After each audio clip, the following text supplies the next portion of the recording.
Hey there. How you doing? On our play for this week, Housemarque is hiring for the next AAA game. Concord previews are more positive than its CG trailer. That's good to hear.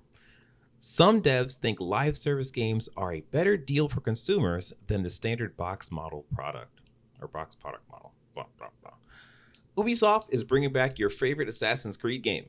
All this and more on Season 8, Episode 26 of Press X to Start Gamers Digest.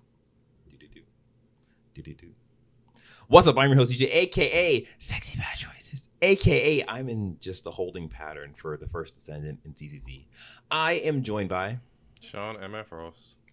What does the M and F stand for? Pyrotechnic Master. Nope. Oh, okay. Man, I went to PA earlier. I got some fireworks. oh, you got fireworks? Yeah. Awesome. Yeah, like we have a fireworks place that's like pretty much walking distance from me. And You talking about a little stand? Yeah. Those ain't real fireworks, man. Those don't lift off the ground.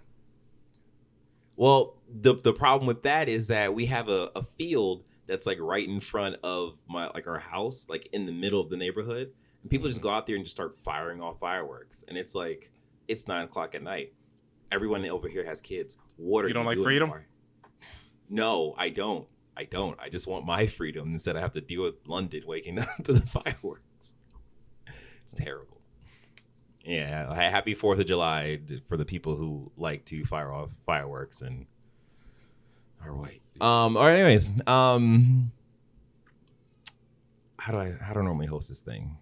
Yes, this is Press X Start Gamers Digest, a video podcast that condenses the most important gaming news from this past week into an hour-long meal just for you. We are live on YouTube every Sunday.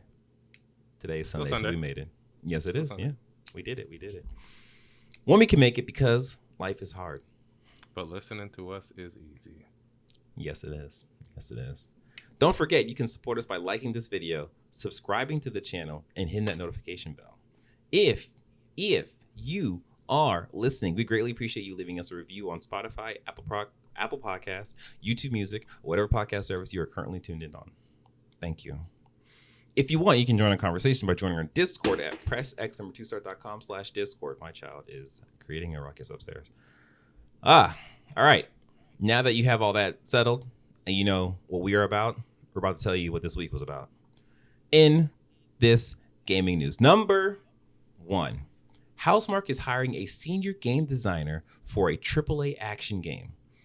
This is not necessarily a rumor. This actually is from a LinkedIn post from Housemarque's studio.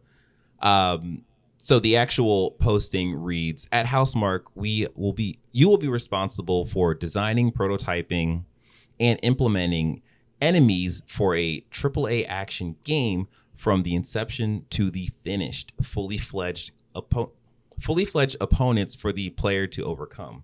You will work directly with the directors, leads, and fellow designers and programmers to ensure that the enemy's content of the game is of highest possible quality. You will also work on improving pipelines and processes so the content creation is as fluid as possible. Passion for action games, proficient in the use of Unreal Engine, passion for enemy and boss design. So, I wonder how far along they are on the next project to need a position like this, or did the person just leave?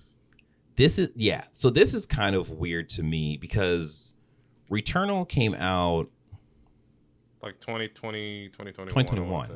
Yeah. So this is about 3 years or so after that.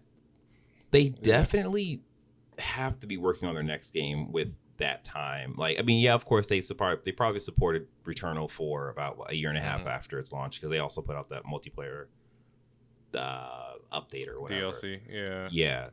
So but then they just released it on Windows 2 last year. So okay. So yeah, that, I guess that does make sense in terms of they probably are hiring a senior designer now because they have their like skeleton team probably prototyped or developed the concept for their next game. So they are hiring people up for it. So that does make sense. So dang, so I guess we're not gonna see that for and they're calling it a AAA game, so it's like 4 years maybe. Either the next system or the very, very tail end of PS5. Yeah. Oh, that's a good point. Yeah. Huh. Yeah. So, and the interesting thing about this is that they are calling this a AAA game. Would you consider Returnal a AAA game? Most definitely. Yeah. Okay. Same here. So, would you not? well, no. I mean, I agree with you. I would call it a AAA game. I think it fits the quality standards of being a AAA game. I mean, it is a action game where it's like it would be considered like roguelike, right? Because it is roguelike. It's a high production, one of the first AAA roguelike games. Yeah, for sure. I would agree. So, I mean, maybe we see something akin to that. Do you think it would be like a sequel to Returnal? Nah. No? That story is pretty much wrapped up. Yeah. Okay. And I don't see where they would go with that. Yeah. And that's the thing too. Like, I think for a majority of the games, if not all their games, it's just been new idea after new idea. Yeah. So I think that would follow suit in terms of it being like the next thing. But yeah, like it being most likely on the new consoles, like dang, that kind of, I guess that's just the state of gaming right now. It's unfortunate. But yeah, this is actually cool news that they are hiring, and it's not the opposite that we're so accustomed to hearing, like, oh, they're laying off people or whatever. Like, this does seem like they are just building up a team for this game. I mean, I guess the argument can be made, oh, they've probably had another senior designer before, so what happened to that senior designer? But we don't know. But anyways, this is good news. Number 2, Concord Beta details announced. Beta early access launching July 12th. This comes to us from PlayStation.Blog. So I was trying to find a way of starting a Concord conversation just to go into the whole idea that the previews for Concord has finally come out. People were able to play it at Summer Game Fest. But yeah, the beta details is there's an early beta for people who pre-ordered the game July 12th to the 14th, and then an open beta for everyone July 18th to the 21st. And then the game itself releases August 23rd. It's late August. Yeah. So jumping back to the actual previews for this game, people actually got to put their hands on it, and a majority of the people who put content out talking about the game liked the game. They thought the game was fun. The only person or the only outlet that had a bit middling a response was from IGN, but her what do they know? But like her response, like it was pretty reasonable in that it wasn't like, oh, this game is terrible. It's that she felt that there could be a bit of friction for people who are coming to the game who is like new to first person shooters. But like that friction is just, you can't really get around that if you want a competitive PvP kind of system. So you're going to have to just learn. Cater to the noobs all the time. Exactly. That friction is going to be there regardless of any game. Exactly. So yeah, it definitely seems that they will more than likely be able to put out a competent shooter. The skeleton of this game is very much so Destiny based because the developers are ex-Bungie people, which I also find kind of interesting. Like, they left Bungie to start their own studio. They end up making a first-person shooter under PlayStation, but also being advised by Bungie. Hey, man. Life is funny like that. Yeah, right? They just can't get away from them. But yeah, like I in our little cookout chat, you can join our cookout chat by going to our Discord at pressx2start.com/Discord. In the cookout chat, I kind of dug my heels in and was like, you know what? I think Concord is actually going to be a pretty good game. I forget my exact quote, but I was like, I think it's going to be a pretty good game when it comes out because it is under the supervision of Bungie, and we do know that they canceled the Last of Us game. So whatever live service game they're putting out, it has to be up to snuff. Yeah, of some sort of quality. And it turned out that this is of some sort of quality. Of course, once we get our hands on the beta, we'll also be able to judge, our reactions to it versus the previews. Because it is very possible that, in the past, we've heard previews of a game, and then people play the game and they're like, no, this actually is kind of trash or whatever.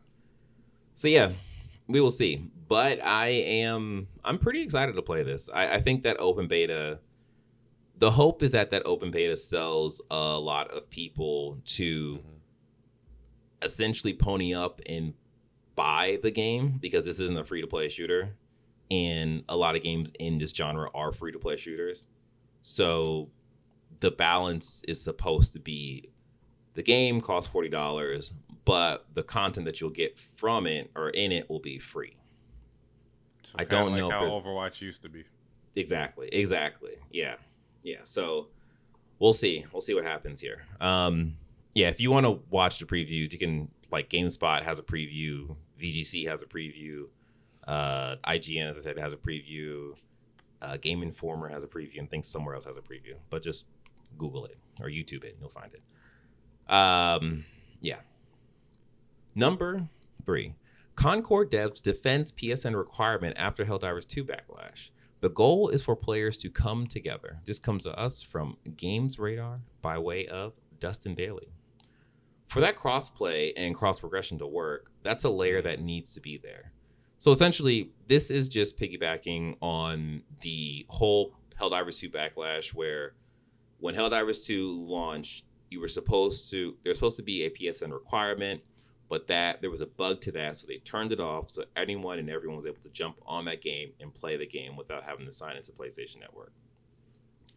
Like a month or so, months after, I guess they fixed the bug, and they're like, all right, we're going to put this in, and people were just like, no, I've been playing this game for months without having to sign into a PlayStation Network. Now you're making me do it. I don't want to do it. So essentially, there was a whole backlash, and Helldivers 2 dev, the CEO, who was like, we don't like it either. Yeah, we don't want to do this either, because it is going to hurt our player base. So PlayStation heeded the word of everyone essentially and didn't put this thing in. But then after the fact, all the other PlayStation PC games has this PlayStation login. So I can see the need for it, or the argument for requiring it. I mean, it would be easier. Yeah.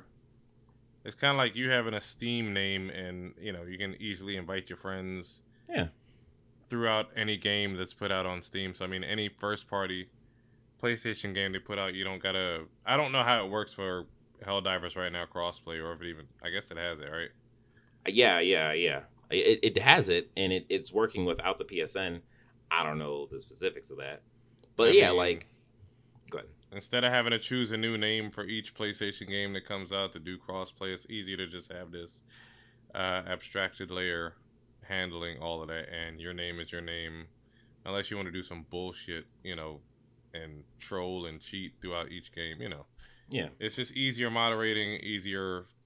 People just like to complain. Yeah. No, that's exactly what it is. I mean, like, literally everything and anything that you do online more than likely requires a login of some sort. So it's not like, oh, this is just a new experience. Like, you need to log in to play your Steam games. You need to log in to play your Assassin's Creed games on Steam. You need to log in to play your EA games on Steam. And it's like, it's the same. I understand it's annoying to have a password for every damn thing. I do understand that. Yeah, I get that too. But it's just like, deal with it. I mean, that's kind of what it is. Like, I have to deal with it if I'm like, when I tried out Valorant, I had to do a Valorant account. Yeah, Rick Riot account. I'm just like, all right, whatever. You just deal with it. So yeah, the Concord is going to have the PSN sign in. Ghost of Tsushima, the PC version had the PSN sign in. Yeah, for the multiplayer. Yeah, and I think that's it. But that's been the only PC game that's been launched since. So yeah, that's what it is. Number 4. Sony's new tech lets you create mini games out of your gameplay. This comes to us from Respawn First by way of Jake Bishop. So this is interesting. Sony has pretty much posted a patent for this system that is described to let you tag specific moments during your gameplay. So when you pause the game, you can store the exact frame and tag it with all sorts of metadata, like where in the game you are and what you were doing. Then the system takes the tag moments and turn it into a video recording embedded with all your tags. From that tagged recording, the system can generate a mini game. This isn't just any replay, it's an actual playable segment of the game, allowing others to dive into that same scene you just nailed. So essentially, it's like creating a save state, and then you send that save state over to other people to play. So it's like, that's cool. I mean, I see there are examples for it, so if you read further, Yeah. So this could seriously take shape. This could seriously shake up things for streamers and content creators. Instead of just showing off their skills, they can create challenges for their followers. And I'm trying not to be hypercritical of this, in that it's a cool idea. I just think that it gets kind of weird when, for example, for a streamer or a content creator, the idea is for the people to watch your content. They're not going to watch your content if they're trying to do your challenge, kind of thing. But I guess that could be like a homework kind of thing, where you're like, after the stream, hey, you can try to do the same thing that I tried, and then the next day they can come back and respond and like and share and subscribe and all that stuff. Yeah, okay. You've convinced me, Sean. You've convinced me this is a good idea. Or it said esports teams could find this tech handy. They could use mini games to test new players, setting up specific scenarios to see how they handle the pressure. It could be a way to scout talent and improve training. They said they could use the tech to create demos, although I don't know about this. It says instead of a boring old trailer, imagine getting a mini game that lets you play the most exciting parts of a title. What the hell would be the point of buying the game at that point? That's just silliness. You know what? That esports thing actually is really That's handy. That's the most legitimate thing I could think of. But yeah. I mean, even the like demo thing where it's just like, I guess in a way, if that system works flawlessly, there would be no need to cut because the vertical slice to make a demo. Exactly. Like, you wouldn't have to have developers do that. Like this whole thing can just do it for you. I guess they could just flag certain sections to be allowable. Yeah. To make it well, mini games. Wow, this actually sounds pretty cool. Should have just read further, Just read further. All right. Number 5. Former Halo and Destiny producer says live service model it's much better for developers and players than the $60 box product model. This comes to us from PC Gamer by way of Mike Stubbs. So the old model incentivized decisions that aren't in the best interest of players, says Joe Tung, who's now working on a MOBA-inspired battle royale game. So Joe Tung, CEO and co-founder of developer Theorycraft Games, started out his career in games as a lead producer on Halo 3 before moving on to being executive producer on Halo Reach and Destiny at Bungie. In an interview with PC Gamer promoting his new MOBA-like battle royale game, Supervive, Tung says that during his time at Bungie, he had to make decisions that were not in the best interest of players, and that a lot of E3 demos and at the time, not necessarily Bungie's, showed off bullshit vaporware. The problem, he thinks, is the whole box product model. After leaving Bungie in the late 2012s, Tung joined Riot Games to work on League of Legends, which gave him his first experience of working in the world of free-to-play live service games. When he left Riot in 2020 to found Theorycraft Games, he knew he wanted to create a free-to-play live service game because he believes the games as a service model is so much better for developers and players. I always feel like the $60 box model product that I was having to make decisions that were not in the best interest of players, says Tung. It was in the best interest of how do we sell as many copies in the first 48 hours as we can. one of the huge strengths of the games as service model is you can be long term, you can think long term in terms of what is best for the player and how does that overlap with what is best for the company. I think it allows you to make much, much, much, much better decisions overall.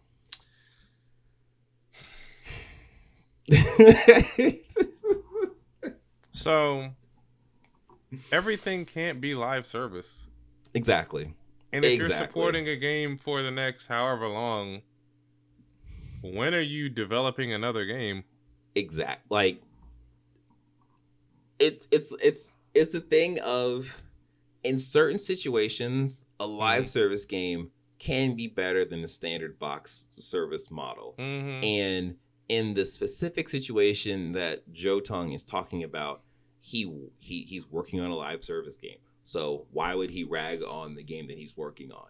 And it's just like, sure, like the live service model can work in certain situations, but we have tons of examples, tons of reasons why the live service model doesn't work for a lot of games. Them just be fucking duds, like Hyperscape, which was fine, as Jordan said. It was just fine. Or like Skull and Bones, which should have been a great game. Like, that wasn't even, I mean, yeah, that was a live service, but they were still selling that for $70, I think, or something. Like, there's only so much money to go around. Everything can't be a live service. This is just another extension of the subscription model. I mean, I guess every once in a while, I mean, a game gets like a whale, and like I told you about Mike Cap from Epic talking about the highest microtransaction amount he's seen spend on 1 week was like 300,000. Every game is not gonna get that. Exactly. And the issue is they need to stop making these humongous games and padding them with bullshit that also runs up the production costs. Exactly. I don't know.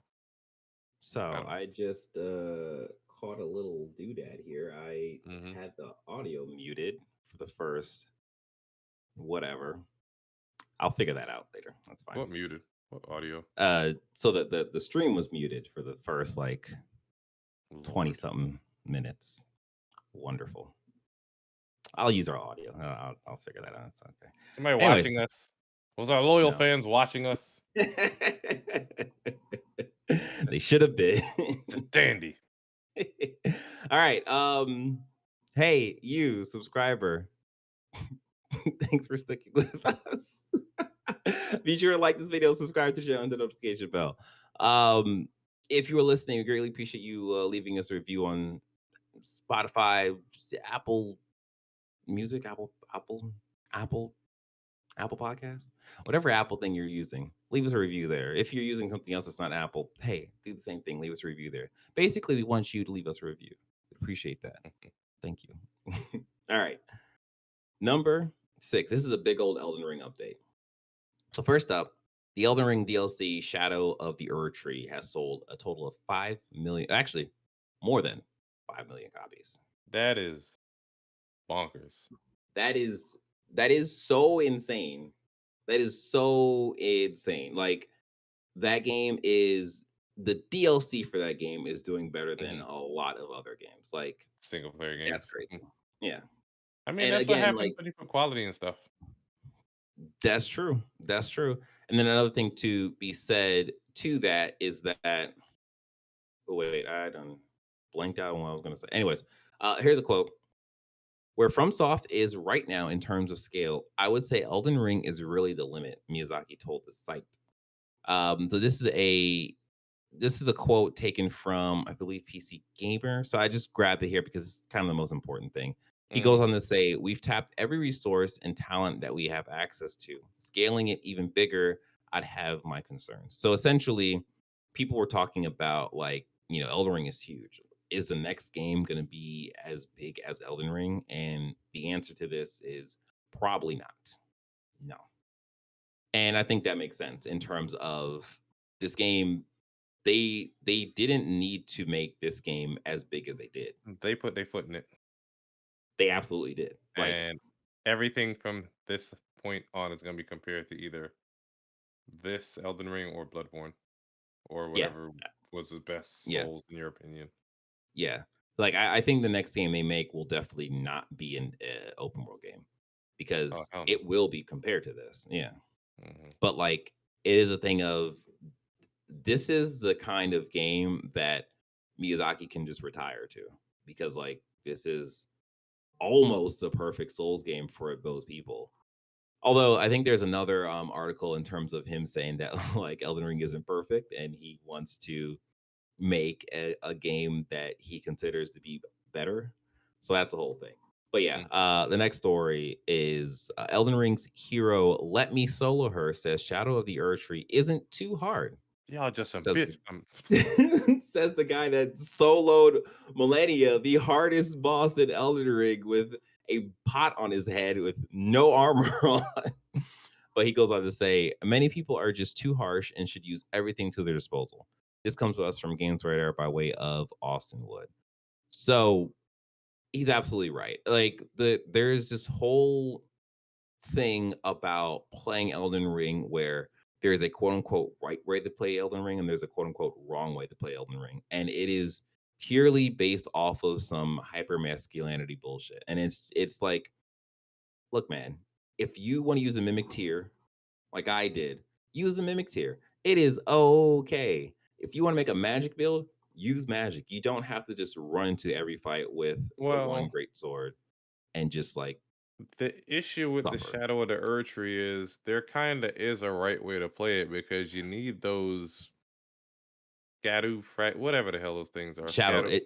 It's actually pronounced shadow, but it's like a weird spelling of it because Sure. of yeah. You need certain things to level up certain aspects of your character because you can't raise your character's aspects and traits the normal way for Shadow of the Erd Yeah. Tree. They took an No, entirely different approach. yeah. But and that's the thing though, is that people are ignoring that system thinking they can just willpower the way through the game. And like that is leading to like the disgruntledness of this game being quote unquote too hard for a lot of people because a lot of people are coming back at those people and saying like, well, if you have a shadow tree level of like 9 or 10 or whatever, Mhm. like it actually scales pretty evenly to like where you should be fighting stuff in the game. Yeah. So it works out where if you are just doing that stuff, then you'd be fine. But I think another issue to this whole thing is that this is Elden Ring, the game that doesn't hold your hand. So if you are getting these things and there's no real description in game and you're not like going to Reddit, you're not going online and like really looking at this stuff, you could be in a position where you think you are strong enough to fight this thing and it pieces you up and you're just like, oh, this is insane. I've spent over 300 hours in Elden Ring. How am I being bested by this thing with two swords? I don't understand. Mm. You So just need 3 swords. it, yes, that's why you have a mouth. Pause. It's crazy. And that was supposed to be a One Piece reference. It was, Now I'm but doing myself. All right. The next thing in this whole giant update of Elden Ring is that Elden Ring Shadow of the Erd Tree actually gets its first patch. And this comes to us from Ryan Dinsdale from IGN. This patch actually reduces the actually no, it improves the attack and damage negation curve for these shadow tree blessing that you have. So Elden Ring actually did something that they I think don't normally do in that they heard people say it, oh man, this game is crazy hard. And they're like, all right, we're gonna give you a little bit of a leg up. And all that the damage negation curve thing does is before the higher you get, the more damage negation happens with this mhm. new leveling system. They just kind of evened it out a bit so you get like more of that negation in the earlier levels, like the earlier first half of your levels or whatever. So it's kind of a we're just helping you out right now, but like after you reach that midpoint, then it's like good luck again. Mm. So yeah. And then there's also the patch also addresses a PC bug where ray tracing settings are automatically enabled if players have previously loaded saved data from previous game versions. So you're welcome. Sure. So that's pretty much it for the Elden Ring thing. Yeah, man, that game is still hitting heavy. I wonder what it's going to be like at the end of the year because we are going to get another slate of like pretty strong games coming out. Of course, they're not going to do as well as Elden Ring because Elden Ring is Elden Ring. But yeah, number 7. Helldivers 2 director stands by FromSoft in the difficulty discourse as Hideki Hidek no There you Hidetaka go. Miyazaki doubles down on making hard games. Always cater to a select audience. This comes to us from Games Radar by way of. No, no, no, it's not that. That's not. It's over here. It's definitely right there. Yes, it is. By way of Austin Wood. So Arrowhead has been saying it for years. A game for everyone is a game for no one. I think Sean has said that as well. If I'm mistaken. So essentially the CEO of I guess the old CEO of Hmm. Helldivers came out to basically say the same thing that Miyazaki is saying in terms of it. Okay, so the actual quote from Miyazaki is that if we really wanted the whole world to play Elden Ring, we could just crank the difficulty down. And essentially, by doing that, that would just ruin the actual experience of Elden Ring, where you are supposed to struggle. You're supposed to, have to fight these bosses multiple times to achieve that level of success or whatever. Which, yeah, yeah, to a point. Like if you're, it's one thing I think to spend. I'm spending 2 hours on a boss. It's Yeah. another thing where I think like Kai Cenat was like spending like over 50 hours or some craziness on a boss or whatever. And it's like that's kind of crazy.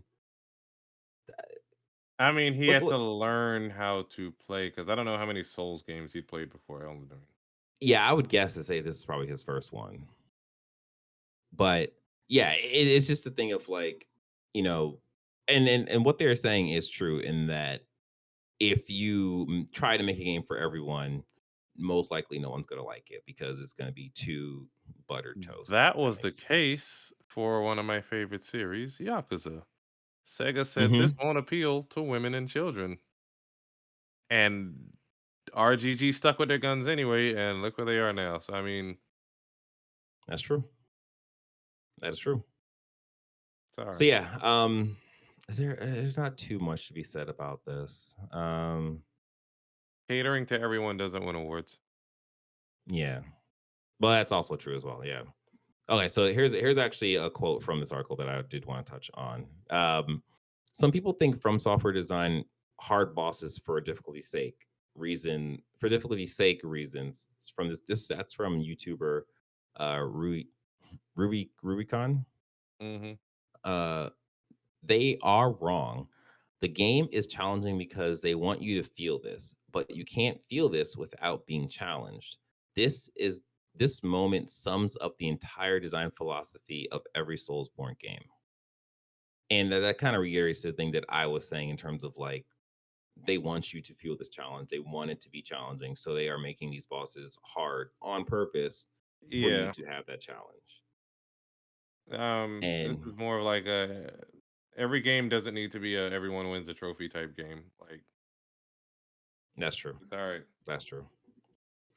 And the my little my little comment in our show notes, I put skill based matchmaking because for some reason, that whole thing kind of pinged in my head is like, yeah, Um, I mean, that's People aren't kind as of good as they think they are in games.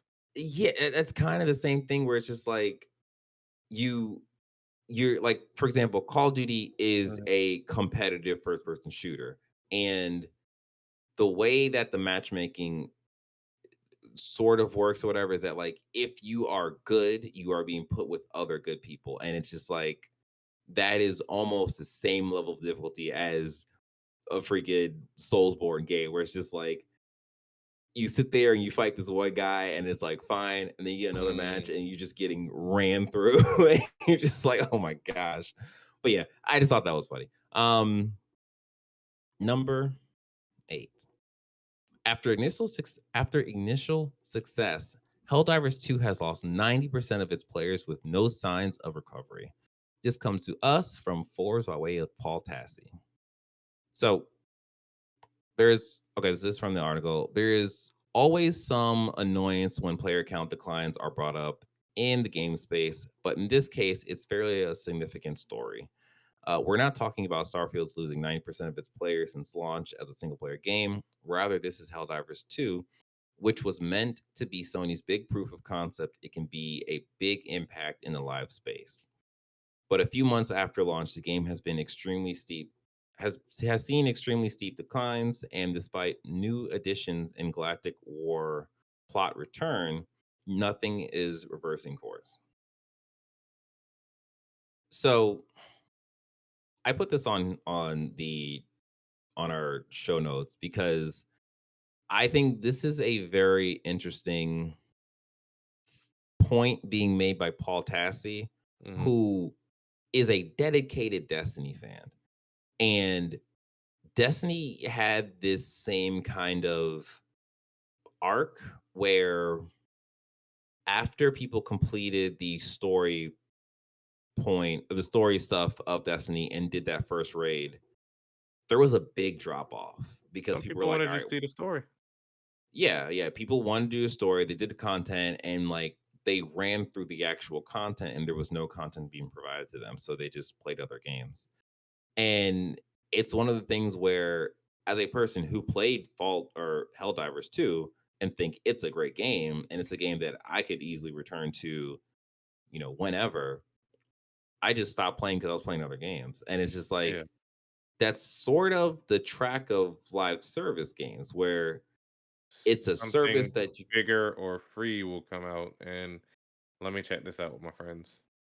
yeah, and then if you feel the need to jump back, you'll jump back to it. Like the outliers to this are the Call of Duties, are the Fortnites, where people are just sticking with it versus jumping to other Hmm. games. But the the general trend of these games is people lose interest for a bit, and then at this point, I would imagine Arrowhead should be working on something of an expansion, like bigger content to really get people to Yeah. come back in.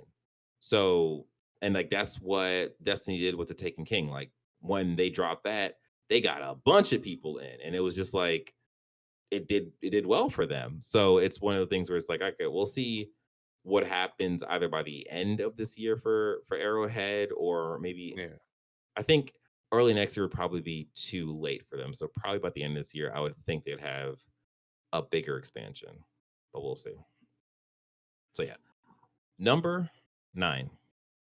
Multiple Assassin's Creed remakes are in the works, according to Ubisoft CEO.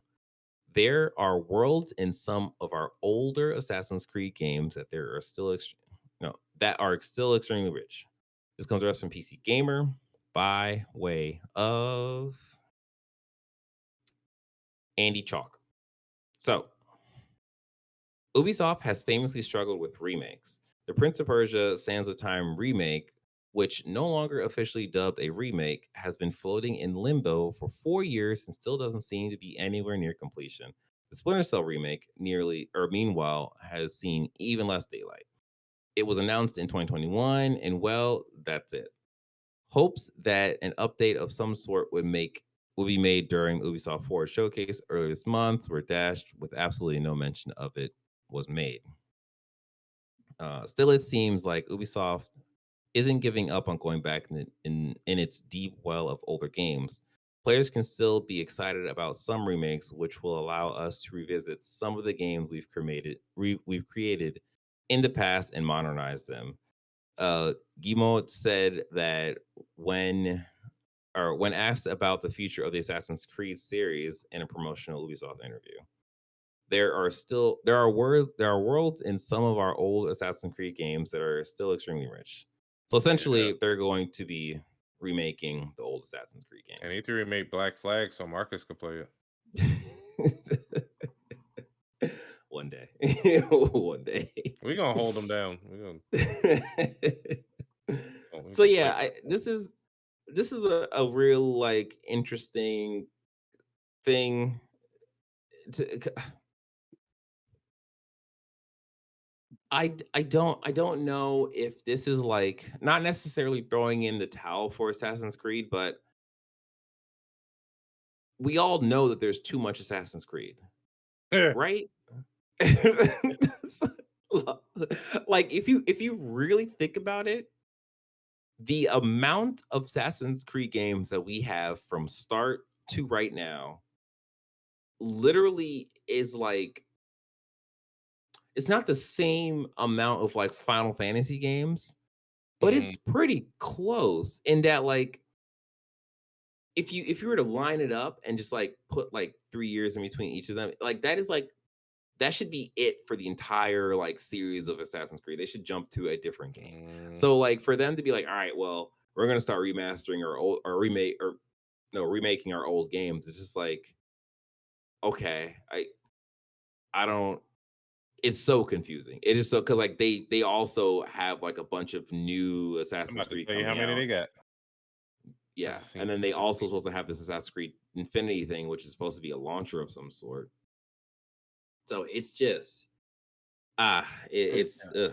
1, 2, 3, 4, 5. ugh, We got more Assassin's power to them. Creed, Assassin's Creed 2, Brotherhood, Revelations 3, 4, which is Black Flag, Assassin's Creed Rogue, Unity, Syndicate, Origins, Odyssey, Valhalla, Mirage. We got Shadows coming out.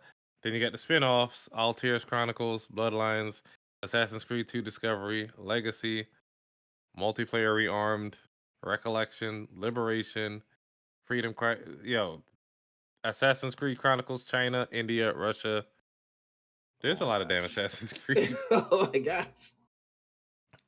I wasn't Are even they counting. just gonna be the Assassin's Creed studio now? Is that what we're doing?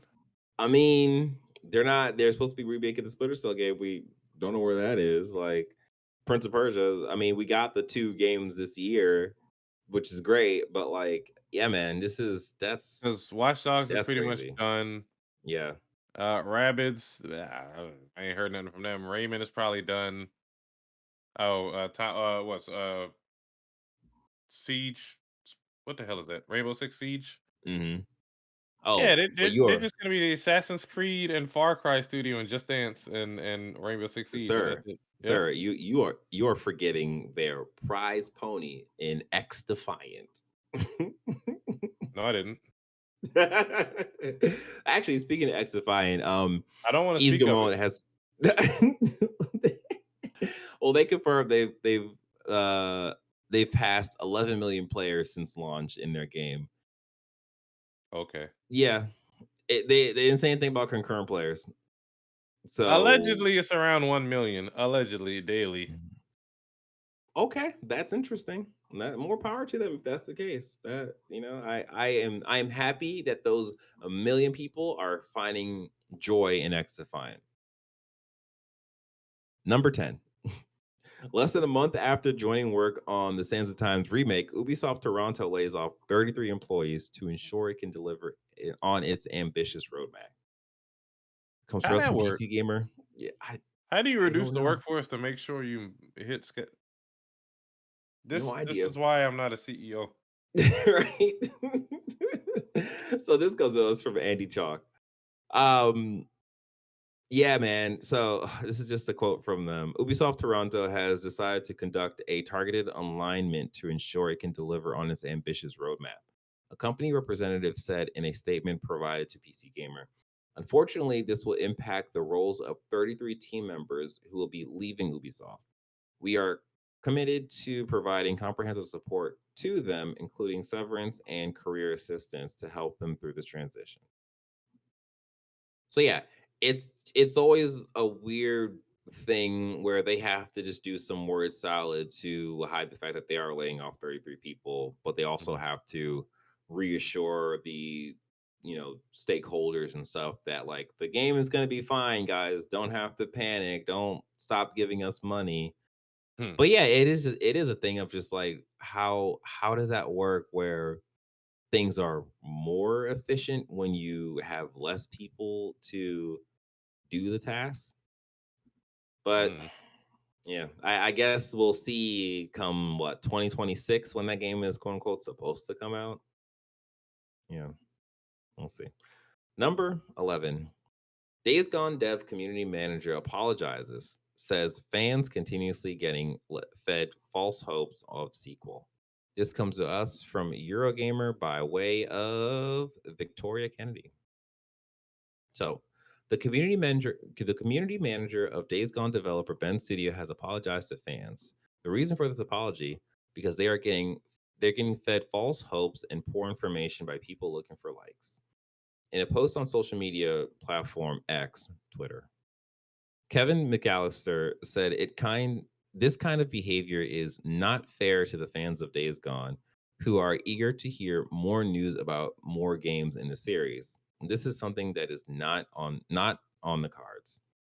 While McAllister did not name any names in his post, earlier this week, former studio director John Garvin said he had written Days Gone with a cliffhanger, with the full intention of there being a trilogy, not just a sequel. This comment also subsequently picked up by fans and outlets. Yeah, I actually saw uh that comment and I was like, "Oh, that's weird because Days or Ben Studio is definitely not working on another Days Gone game. They're working on like multiplayer, a live So service what you're multiplayer game, I telling think." me is there's a chance. Right? Maybe it's gone days. So yeah, I mean, this is just kind of they're doing their best to confirm the fact Hmm. that their next project is not going to be a Days Gone game. When will we see their next project? I don't know. I don't know. Maybe in the rumor showcase is supposed to be happening in September. Yeah, I it don't was know. a solid ass game, and I hate that it got did dirty like this. But they Yeah, just launched to zombie fatigue, and because when did Days Gone come out? I feel like it came out the same year as it was 2019. I believe it's 2019. mm, I could be wrong. I'm saying that too yeah, strongly. 2019. Oh, okay. I was right. I knew it was right. Hey, And I feel I like didn't some doubt more myself at zombie all. type games came out around that time. Plus, it was like in the showcase with when that was revealed. That showcase had a bunch of zombie games. I feel like Yeah, Dying Light and Last of Us Part Two. Just yeah. It was Days Gone came out, but I think it was around the promotions for Last of Us 2, which came out in 2020. hmm So everyone was just like, we know the zombie game that we want to play, and it's not Days Gone kind hmm of thing, even though Days Gone was a solid game. So it just kind of got shafted by the limelight of Last of Us, which sucks. So the next little bit of news is actually our little quick hits. Number 12, Stellar Blade Studio is looking at a PC version but cannot comment due to its construct or contractual relationship. This comes to us from VGC by way of Jordan Miller. Shift Up CEO Kim Hyung Ta said, I think I nailed that. Man, I should just read Korean name. Oh my god, I'm amazing. Oh, jeez. We are considering a PC version of Stellar Blade, but we cannot commit or comment on the exact timing of or whether or not it will be released due to the contractual relationship. Um, so essentially, what they're saying is that the contract that they signed with PlayStation to put this game out probably has some language in there that says that you can't make a PC game probably for a year, I yeah, imagine.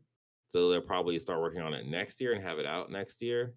I would imagine it would. So in this article, nowhere do they talk about Xbox, which I think is kind of strange. I would think that they would probably just make an Xbox version along with the PC version just to get it out to as many people as possible. But it could be a thing of they just don't see that in their cards. I don't know. It's also noted that Shift Up also claimed that the sales for the game are estimated to have exceeded 1 million units worldwide. So that's pretty good too. yeah. I mean, it's not Elden Ring DLC numbers, but it's still pretty good. Um, yeah, I mean, that's pretty much it. So that has been it for the gaming news.